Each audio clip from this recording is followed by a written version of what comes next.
All right, so what do we have here? We have a 4 trade. All right, we can confirm that we're looking at all of the possible legs. What else are we looking at? So we can see that the contract sizes, there's 2 contract sizings. We have 3,000 and we have 2,500 apiece here. So we can deduce that the 3,000 trades are part of the same spread, and the 2,500 contract trades are part of a different spread, right? So we're looking at this 55 strike call and this 80 strike call, right? That's one trade, that's one leg. It's all part of the same trade, but this is just the one leg, and then the trades in the middle of 2,500 apiece, these are the other legs, right? So we can actually take a look at this open interest here, and this is for the 55 strike call. Just real quick, right? So we know that this person is 3,000 contracts. They're trying to transact 3,000 contracts, right? And it just so happens to be conveniently a situation where this trader likely got in for 2,000 here, 1,000 here at these prices, and now they're exiting here. So this looks like a good trade for them. Let's actually check the 80 strike as well. I'm going to suppose that we're going to see the same thing with the open interest. We're going to see 2,000 and 1,000. Yep, so 2,000, 1,000.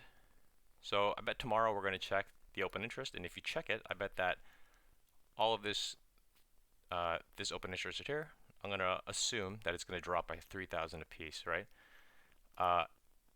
And in line with that, let's move on to the next 2 trades, right? So we're looking at 60, 90, and I'm going to assume that this trader is performing the same thing. They're going to open a 60-90 call debit spread.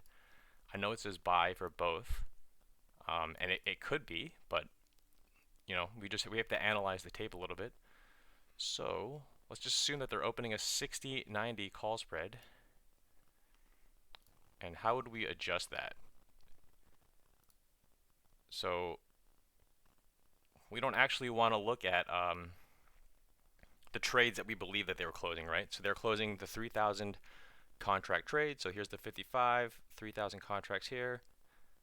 The 80 strike, 3,000 contracts here. So we're actually just going to get rid of these. Boom, boom. Now what else do we need to adjust? So the feed was telling us that this trader was buying the 60 and the 90. It was saying that they were both on the buy side. We're just gonna analyze the feed, and we're actually going to just kind of tweak it. Not really tweak it, but we're gonna interpret it a different way than it's being presented, right? So we're gonna short this 90 instead of longing it. And this is how we can see this trade profile, right? So for 2,500 contracts a piece, this is the trade profile of the spread. We can also just look at it in terms of one contract. So let's just change this to 1. So yeah, the cost of a 60-90 spread would cost you around $630, and you have 2.4 thousand more dollars of profit to work with. Okay, so I hope this helps in breaking down the 4 trade.